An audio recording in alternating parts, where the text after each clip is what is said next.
Сәлем қыздар, бүгін көкөністермен және қой етінен бұқтырып жасайтын тамақты дайындайтын боламыз.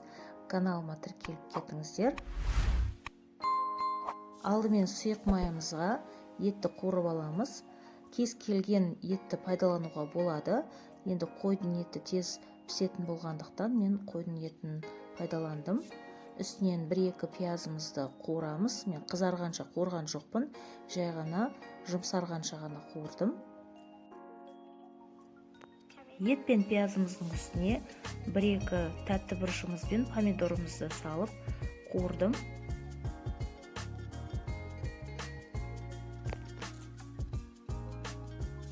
Көкөністерді ірілеу етіп тураған дұрыс.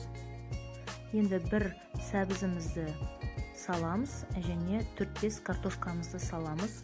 Үйдегі адам санына байланысты көбірек қоссаңыздар да болады. Тұз, қара бұрыш, паприканы салып араластырып 20 минутқа бұқтырып қойдым. 20 минуттан кейін осылай ірілеп туралған капустамызды қазанға салдық.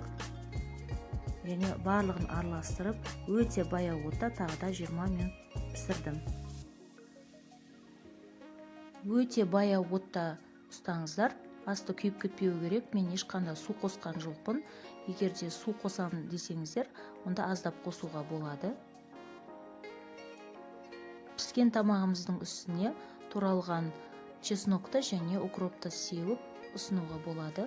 Өте дәмді болып шығады. Міндетті түрде жасап көріңіздер. Астарыңыз дәмді болсын.